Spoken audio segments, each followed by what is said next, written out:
Roger et les fusées, c'est une destinée. Dès sa prime jeunesse, il n'a qu'une obsession, aller vers l'infini et au-delà. Quelques décennies plus tard, il revient sur ce voyage. Vers quel firmament l'a-t-il mené? Réponse à hauteur d'homme, avec ou sans filtre. C'est ici que ça se passe. Ah oui, je vois des photos que je reconnais. Hein. Bienvenue dans votre vie, Roger Solari. Oui. On va la retracer, cette vie, à travers les clichés importants, les clichés emblématiques. Là, on est dans la partie de l'enfance, des origines. Et je vous vois regarder par là, et bien on va commencer par là. On va commencer par là. Ben, je reconnais quand même ma mère. Eugénie. Eugénie est née Rodé, qui était lyonnaise et qui a rencontré mon père quand mon père était en 1938 avait été affecté en prévision de la guerre comme pilote, donc vers la région lyonnaise. Voilà, et c'est comme ça qu'ils se sont rencontrés. Et puis je suis né en 40, 26 février 40. Mon père était à la guerre. Nous étions à Carreau, le village où mon arrière-grand-père s'était installé. Alors votre arrière-grand-père, c'était un Solar, et bien sûr, un Solar, qui était né à Ajaccio. Non, alors ça c'est mon trisaïeul. Alors, on commence à le trisaïeul. Alors il est né en 1814 à Ajaccio, oui. Et il avait depuis longtemps l'envie, ce que l'on a su, de devenir pilote lameneur. Les Solars ont quitté la Corse, et donc vous vous retrouvez sur le continent. Et vous, Roger, vous naissez ici donc en 1938. Non, 40. 40, oulala, excusez-moi. 40. À Marseille. Votre maman, en quelques mots sur votre maman? Eh bien, ma maman donc est de la campagne lyonnaise. Elle travaillait comme ouvrière dans une usine à soie à Lyon. Et c'est là qu'à 17 ans, elle a rencontré mon père qui était jeune sergent pilote. Et tous ces jeunes la paradaient un peu dans Lyon en faisant les cacs. Voilà. Et puis donc, ils se sont rencontrés comme ça et ils se sont mariés. On a du succès quand on est militaire. Le goût de l'uniforme. Eh bien, tiens, votre grand-père, vous en avez parlé. Le voilà. Voilà, alors voilà mon grand-père Marius. Ça, c'est une photo qui date de quoi? 1800, alors, cette photo, mon grand-père à 11 ans, elle date de 1902. 1902, voilà. En 1902, on faisait poser les enfants avec des fusils, presque baïonnettes au canon, quoi. Tout à fait. Et bien, il y avait ce culte, et moi, mon grand-père me l'a raconté, puisque c'était une œuvre catholique, d'ailleurs, où ils allaient, eh bien, le culte de la récupération de l'Alsace-Lorraine. Et on formait les gens dans un patriotisme, je dirais, pré-armé. Donc la photo, il y avait l'uniforme, le goût de l'uniforme, etc. Voilà, on fait poser des gamins presque en tenue de guerre, c'est certain. Et donc, effectivement, avec une telle ascendance, eh bien, votre papa, lui, il n'a que mon papa avait la passion de l'aviation, c'était l'aviation naissante. Mon papa est né en 1917 et il est breveté en 1935. Et là, il intègre les unités de l'armée de l'air. Juste pour la guerre, quoi. Pour la guerre. Pour la débâcle. En 1938, il est donc à Lyon, il rentre en guerre, puis après, il est affecté à Mars-la-Tour sur un terrain de déploiement de la 45e escadre, où ils font différentes missions jusqu'à la débâcle. Et il n'y a que lorsqu'il a été affecté en Indochine, fin 1953, pour la guerre d'Indochine, il était pilote de transport à l'époque, et donc là, nous ne le suivons pas, et nous restons en France. Et puis quand il rentre, il est encore affecté dans l'armée de l'air, en 1957, il prend sa retraite. Et moi, je rentre à Salon en 1959. Voilà.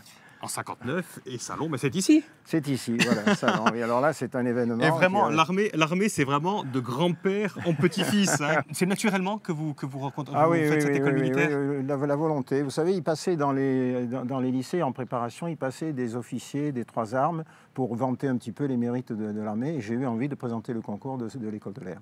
Que vous avez obtenu. Voilà, je suis rentré... un des premiers, vous allez en obtenir encore beaucoup de diplômes de ce genre.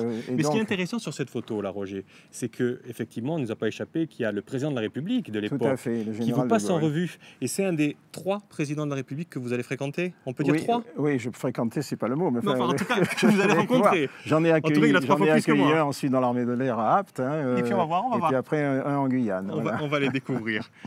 École militaire, et bien sûr, après on passe à la pratique. C'est quoi cette photo là, Roger? Alors cette photo, ça se passe à l'Aregaïa, au stage des commandos parachutistes de l'armée de l'air, où nous sommes, quelques-uns, en Algérie. De la promotion en Algérie. Vous assistez aux accords d'Évian, enfin en tout cas... On les vit, le cessez-le-feu, puis après, je dirais, la fin de la guerre jusqu'à l'indépendance, avec tout ce qui s'est passé à ce moment-là, avec le départ de toutes les populations européennes, qui a été un moment assez dramatique. Meurtrissure, ça aurait pu mieux se passer. Oui, on est absolument d'accord. Certainement, on a laissé faire beaucoup de choses qui n'auraient pas dû se passer. Sitôt les accords d'Évian passés, vous quittez l'Algérie le lendemain même, je crois. Non, je pars le 4 juillet 62, après l'indépendance. Après avoir vu arriver le GPRA avec M. Ben Reda, avec une Katiba installée sur le parking de Maison Blanche. Et puis là, je pars donc, je quitte l'Algérie. Pour la France d'abord, mais pour beaucoup plus loin ensuite. On va voir où vont mener ces aventures. C'est quelque chose d'assez inattendu d'ailleurs. Mais l'inattendu, c'est pas ici. L'inattendu, c'est vers là-bas. C'est plus loin. C'est plus loin. Allez, venez.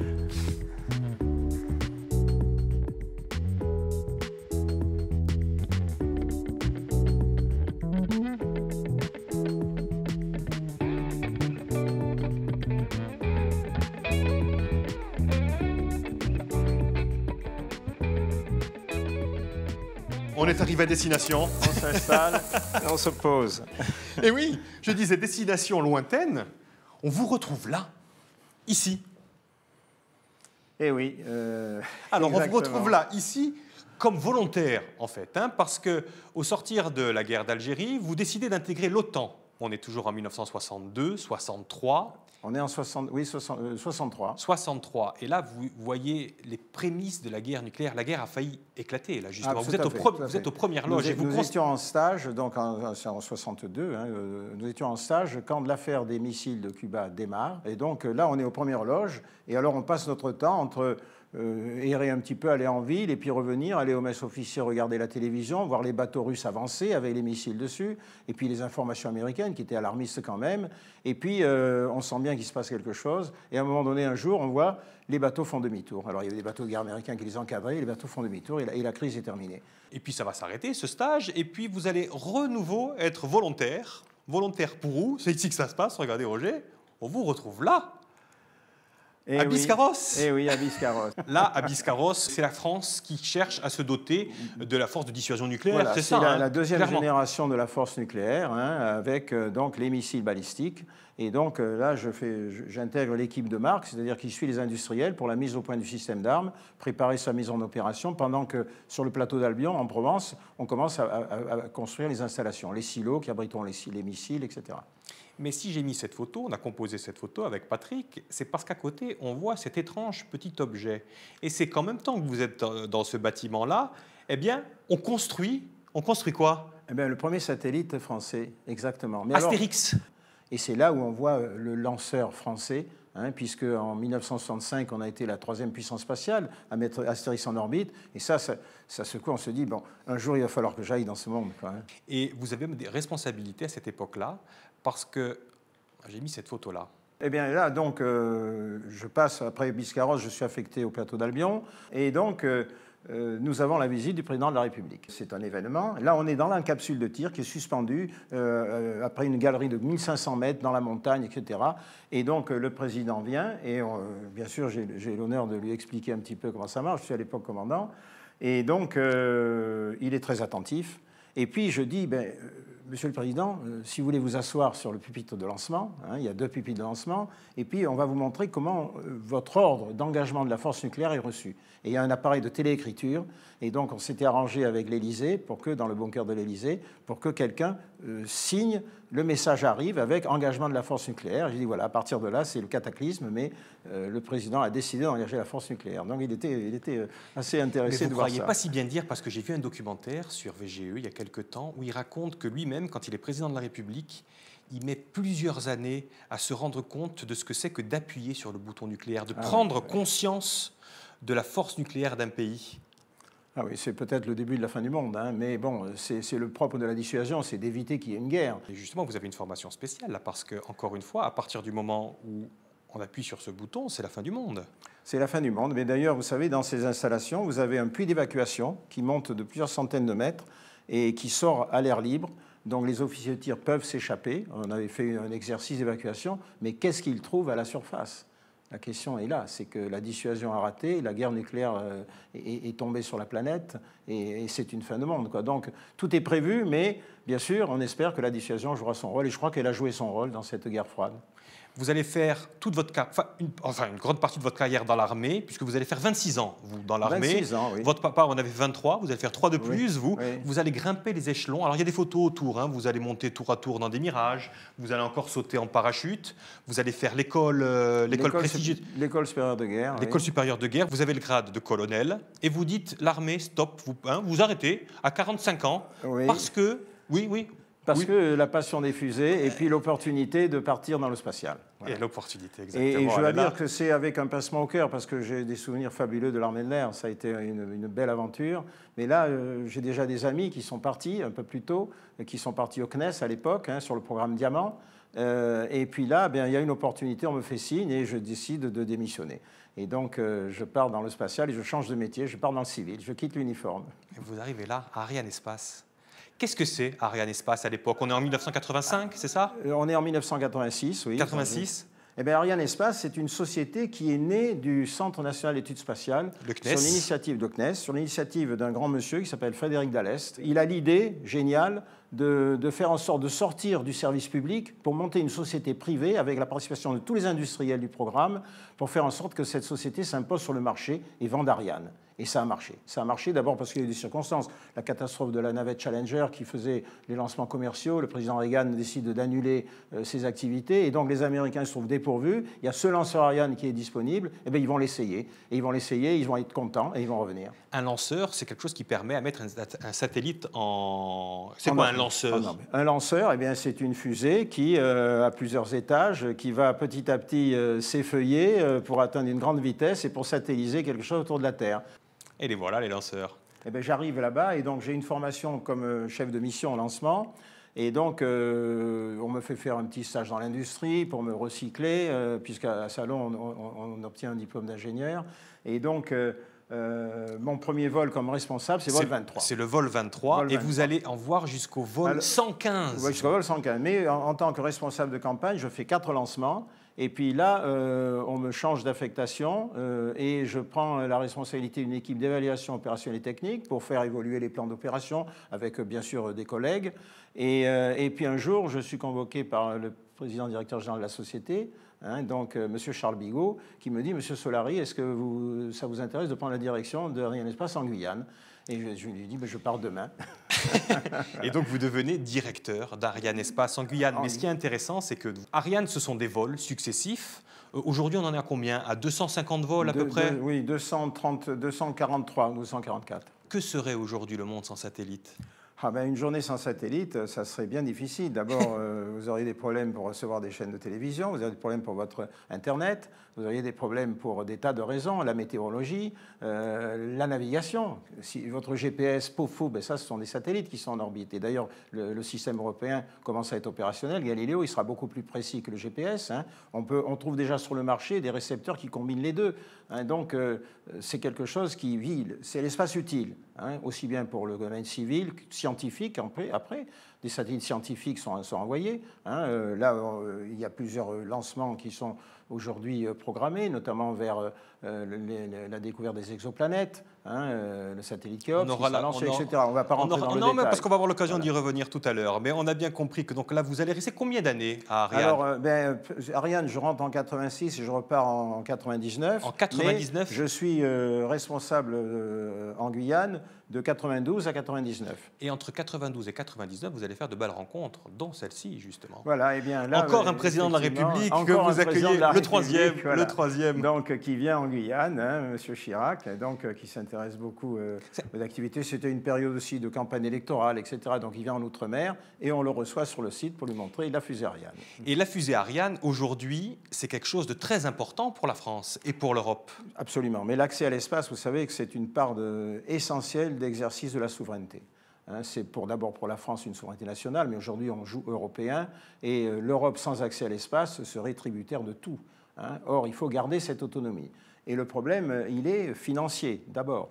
Est-ce qu'aujourd'hui, Ariane 5, qui fait des missions remarquables du succès, n'a pas besoin d'être remplacée? La réponse est oui, parce que la concurrence commerciale sur le marché fait qu'on n'est pas compétitif commercialement avec Ariane 5, même si on garde des positions fortes sur les marchés. Aujourd'hui, sur le marché commercial, Ariane Espace est la première encore. Mais sur le marché d'ensemble des lancements, petit à petit, on se fait grignoter des choses. Le problème, c'est que on n'assure pas la préférence européenne. Les Européens ne jouent pas ce jeu, alors que les Américains, les Chinois et les Russes lancent sur leurs lanceurs tous les lancements institutionnels, les lancements de défense, les lancements scientifiques, pour leurs propres usages. Nous, les Européens, on joue encore la concurrence parce que c'est la loi du marché qui est en vigueur à Bruxelles, etc. Or, il fallait que ça change, et avec Ariane 6, il sera indispensable que tous les Européens lancent leurs satellites institutionnels sur le lanceur Ariane 6 pour qu'il soit rentable. Eh bien, cette histoire, dont vous parlez de la concurrence, on va en parler un petit peu plus profondément dans une autre pièce, parce qu'il y a une photo qui peut être intéressante. Allez, vous me suivez? Je vous suis. Venez. Allons-y.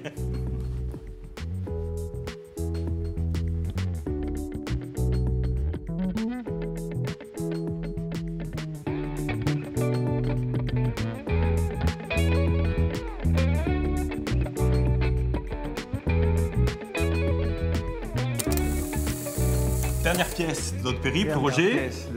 Plein de surprises derrière les écrans. On va commencer par celui-ci, si vous le voulez bien. Eh bien, c'est celle-là l'image. Ah oui, alors cette image, ça a été une visite remarquable. Le général Horner était le grand patron de la défense aérienne américaine et de la défense spatiale et de l'espace militaire américain. Et donc, j'avais fait une conférence à Cape Canaveral sur Ariane, à l'occasion de leur congrès, et j'avais rencontré ce général qui avait dit « mais moi, j'irais bien visiter, etc. » Il s'imaginait peut-être qu'Ariane, c'était des bidons de 200 litres soudés les uns aux autres. Et puis, donc, le président directeur général, M. Charles Bigot, avait accepté la visite. Et donc, nous avons reçu, avec le Centre spatial guyanais, le général Horner et toute son équipe. Ils ont été enchantés, enthousiastes. Et alors, il avait amené le patron de Vandenberg et le patron de Cape Canaveral, deux généraux, en leur disant, voilà, normalement, nous devrions être les premiers. Eh bien, apparemment, commercialement, ce sont eux. Ben, il va falloir qu'on apprenne pour redevenir les premiers. Oui, c'est intéressant parce qu'il ne nous a pas échappé qu'on a mis plein de drapeaux autour. Ouais. Et effectivement, il y a une vraie concurrence dans le monde entier, entre les Européens qui ne sont pas très unis, on a bien compris, les Américains, il y a les Russes aussi. Juste en termes de chiffres, combien ça coûte l'espace à chaque Européen aujourd'hui? Alors à chaque Européen, et les chiffres sont des fois variables, mais je dirais que c'est entre 30 et 40 euros par an par Européen. Ça dépend un peu de ce que l'on intègre dans les programmes. Chez les Américains? Alors, chez les Américains, il y a deux choses. Il y a d'abord le programme de la NASA. Là, les Américains dépensent pour la NASA à peu près c'est $60 par an et par Américain. Mais ils ont un programme militaire très lourd, très fort, très important, qui est pratiquement le même. Aujourd'hui, le budget de la NASA, si je ne me trompe pas, est autour de 15 à 16 milliards de dollars par an. Le budget européen, lui, est autour de 5 milliards d'euros. Mais le président Trump, qui vient de décider un retour vers la Lune, eh bien, va devoir disposer de budgets supplémentaires qu'il va demander au Congrès. Et donc, ça va encore augmenter la part du budget. Et puis, il y a eux aussi qui rentrent dans la course. Alors là, les Chinois sont en pleine expansion spatiale. Ils ont fait des choses remarquables. Ils ont mis des taïkonautes en orbite. Et aujourd'hui, ils ont un grand programme ambitieux vers la Lune, puisque tout le monde va retourner vers la Lune. On pourra en dire un mot si vous le souhaitez. Et puis, à partir de là, eh bien, la Lune va être un tremplin un petit peu pour l'exploration lointaine dans le système solaire et pour le voyage vers Mars, pourquoi pas. Ah ben la voilà la Lune. Ah oui, voilà. Et d'autant que cette année, c'est quand même un grand événement, le 50e anniversaire du premier pas de l'homme sur la Lune, et avec ce lever de terre, sur la Lune. La Lune, c'est l'objectif de tout le monde, là. Des Chinois, des Américains, de nous moins. Les Européens, on n'est pas trop dans... Ah ben, on est associés à cette affaire et on espère bien dans des coopérations y participer. Aujourd'hui, il y a de grandes choses qui se présentent, des négociations sont en cours entre l'Agence spatiale française, l'Agence spatiale européenne et puis les Américains, de façon à pouvoir participer à cette aventure vers la Lune, avec les Canadiens d'une part, et peut-être les Russes aussi, et puis une coopération avec les Chinois de l'autre côté. On est à la recherche de coopération internationale, car c'est la seule façon, à mon avis, d'avancer plus vite et plus facilement. Alors plus vite, c'est le mot. Pourquoi est-ce qu'il faut aller sur la Lune avant d'aller plus loin? On verra la diapositive, mais pourquoi? Alors là, il y a plusieurs thèses qui s'affrontent. D'abord, il y a le problème de dire les Américains, on revient vite sur la Lune parce qu'on ne veut pas que les Chinois y retournent avant nous, ou y aillent avant nous. Bon, ça, c'est peut-être anecdotique, hein. Mais je crois que la Lune, est vis-à-vis de la conquête du système solaire ou de l'exploration du système solaire, ne parlons pas de conquête, mais pour aller plus loin, elle est très favorable parce que ne serait-ce que sur le plan de l'attraction de la gravité, pour décoller de la Terre et aller vers Mars directement, il faut atteindre à peu près autour de 12 km/s. Eh bien, pour s'arracher à l'attraction terrestre et puis partir donc avec beaucoup de consommation d'énergie pour atteindre cette vitesse. Alors que de la Lune, eh bien, pour les mêmes objectifs, il va suffire de 3,6 km/s à atteindre pour s'arracher à l'attraction lunaire. Donc il y a un intérêt à aller sur la Lune. Alors bien sûr, il faut amener par cortège successif, faire des assemblages de cortèges spatial en orbite autour de la Lune, mais tout ceci se fera, et je crois que c'est un choix à peu près de tous les États qui font du spatial. 2024 ? Alors, l'objectif du président Trump, c'est 2024. À l'origine, c'est 2028, mais là, il voudrait peut-être, s'il fait un deuxième mandat, que ça se passe sous sa responsabilité.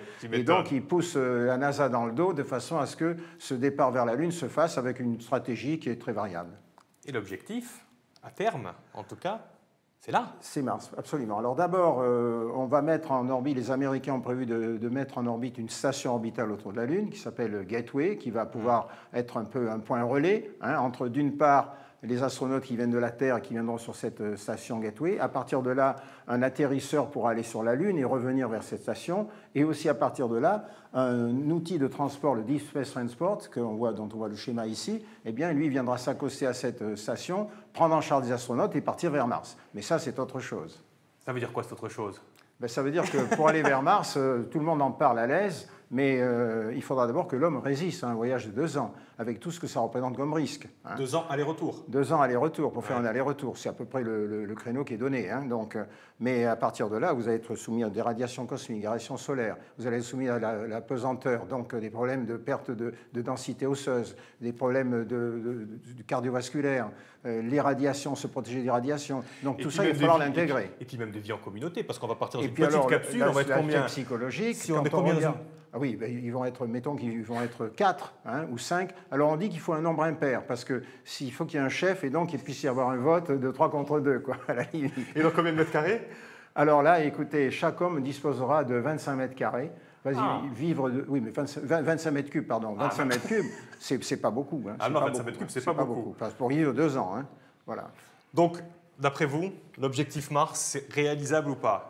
C'est réalisable, mais ça nécessite une préparation intensive. Moi, je crois beaucoup, mais bon, bien modestement, que la première mission habitée vers Mars, ça sera une mission de mise en orbite et puis de retour sans atterrissage, parce que se poser sur Mars, d'abord, il faut avoir les moyens, il faut installer une base logistique à l'avance, il faut ensuite avoir les moyens de revenir, donc il va falloir imaginer de fabriquer le carburant en retour sur Mars à partir des calottes d'eau, à partir de la transformation que l'on peut faire avec du CO2, on peut faire du méthane. C'est pour ça que les nouveaux moteurs, d'ailleurs, utilisent beaucoup l'oxygène liquide et le méthane liquide, de façon à ce qu'on puisse directement sur Mars fabriquer le carburant en retour. Parce que s'il fallait emporter le carburant en retour, c'est de la masse encore considérable. Et puis préparer la base, faire en sorte que les gens puissent atterrir, trouver, vivre, etc. Donc, première mission, peut-être un cirque comme Mars, un peu comme on l'a fait avec Apollo 8 autour de la Lune. Quoi. Dans combien de temps? Une date? Alors là, on parle de 2033-2034. Moi, j'y crois pas trop, mais enfin, c'est déjà bien d'avoir un objectif ambitieux. Allez, venez, on va sur cet écran. On va revenir sur des choses un peu plus locales. On va revenir sur Terre. Voilà. Et on va même revenir là. On va reparler de la Corse, Roger. Parce que la Corse ne vous a pas abandonné tout au long de votre périple. C'est ça qui est intéressant. C'est que ce retour aux sources. Oui, ce retour aux sources qui s'est fait à Kourou d'ailleurs. Parce que ça, c'est à Cayenne. Alors là, vous avez donc Jean-Pierre Delenfant qui est orpailleur, qui est toujours orpailleur en Guyane. Et puis il y a Raymond Abatucci qui fait partie de la famille des Abatucci. Et puis il y a cette association, c'est l'Amicale des Corses de Guyane et des Amis de la Corse, qui a été, je crois qu'elle existe toujours, mais on s'était pas mal défoncé. On avait même créé un petit journal. Et on était en gros 70 à 80 membres, un peu de tous les horizons. Faire vivre la Corse là-bas, à l'autre bout du monde. C'est assez intéressant. Ça, il y a des associations de Corse partout. On est d'accord. Et puis la Corse, vous la viviez ailleurs, et puis vous la viviez aussi en Corse. Voilà. Et bien là, donc, mon épouse... Votre troisième mariage, Roger. On n'est pas rentré dans le détail. Vous êtes marié à quel âge? Dans une vie... Là j'avais 61 ans. Mais dans une vie, il est parfois difficile, quand on a un peu une vie agitée, de trouver le vrai bonheur conjugal. Et là, je crois qu'avec Sylvie, qui vient du Nord... Mais là c'est le vrai bonheur conjugal. Et surtout, on est à Sartène. Vous êtes marié à Sartène? Je me suis marié à Sartène. Alors là, vous avez un ami de longue date, c'est Vincent Tramoni, qui était mon témoin de mariage. J'en avais 2, avec Jean-Pierre Garva, qui est un ami d'enfance, et puis Pierre Gore, qui était le maire. On a été son premier mariage, parce que c'était Dominique Boukine qui devait nous marier, mais il y a eu des élections, il a perdu les élections, et donc c'est Pierre Gore qui nous a mariés, et c'était sympathique. Mais donc c'est marquant pour lui aussi, parce qu'une première fois, on s'en souvient toujours. On va rester en Corse. Voilà, alors là, ça c'est une époque fabuleuse. Quand je suis parti à Tissane avec mon ami Jean Tramone, qui m'a fait redécouvrir Sartène, etc., eh bien, Julie Lovig y était habitée Tissane. C'était une petite maison donc au-dessus du port. Et là, je suis avec un de mes fils, Lionel. Et donc, d'ailleurs, on y allait souvent. D'ailleurs, elle leur avait demandé « appelez-moi de Sille ». Et vous, effectivement, vous êtes revenu un petit peu sur le tard en Corse. Et aujourd'hui, maintenant, vous revenez complètement régulièrement en Corse. Régulièrement, oui, avec beaucoup de plaisir. Pas assez, mais bon, quand même, on ne peut pas être partout à la fois. On va aller au dernier écran, si vous le voulez bien. Pas la peine de vous mettre au garde à vous. Non, c'est loin, ça, c'est loin. Oui, alors voilà, j'ai fini avec cette photo. Quand vous voyez ça, Roger, alors il y a deux éléments qui sont importants. C'est ça. Ah oui. Et ça, c'est toute votre vie, quoi. Ah oui, c'est vrai, c'est vrai. Et je dois dire que cette fusée, moi je suis un grand amoureux de BD, et donc Hergé, bien sûr, Tintin, l'aventure, on a marché sur la Lune, etc. Qu'est-ce qu'il dit dans cette BD? Il dit quand l'homme fait un rêve, voilà, il a de cesse de vouloir le réaliser. Tout à fait. C'est vous, ça? Ah oui, ben, peut-être, mais enfin, on ne réalise jamais tous ses rêves, hein, mais enfin, on essaye de le faire. Vous n'avez pas réalisé? Ah, ben, les rêves, c'était peut-être effectivement d'aller peut-être un jour dans l'espace, mais ça sera pour une autre vie. Oui, ça, je pense, ça va être difficile. Vous avez arrêté de travailler, on le dit quand même, à 63 ans. Hein. Oui, et puis je me suis établi ensuite en ingénieur conseil, et puis pour continuer à œuvrer sur des petits dossiers, du spatial et de l'aéronautique. Et encore aujourd'hui, vous avez 80 ans. Presque 79. Et vous continuez d'être encore actif du côté de Toulouse. Vous donnez encore des conférences. Voilà. Ici, c'est là où je vous ai rencontré, à Ajaccio, au lycée Laetitia. On a plaisir de temps à autre, partager ce qui passionne. Vous ne vous arrêtez jamais. En tout cas. Alors mes enfants me disent il faudrait te calmer. Ma femme d'abord, elle m'a dit bon maintenant il faudrait un peu te calmer. Hein. Et vous, qu'est-ce que vous en pensez? Il faut vous calmer ou pas? Ah ben le plus longtemps possible, mais peut-être qu'il faut faire un peu attention. Ça vous doit. C'était un plaisir de vous rencontrer. Avant de vous dire au revoir, on fait le petit selfie. C'est la tradition dans l'émission. Un beau sourire. Avec beaucoup de plaisir. Voilà, un beau sourire. Merci infiniment pour cette visite. Votre accueil et puis merci à toute l'équipe. C'était un plaisir de vous rencontrer. Merci à vous. Merci à vous. Et j'espère que... Et au plaisir. Voilà, j'espère une prochaine conférence à Ajaccio. Exactement. Au revoir, Roger. Au revoir.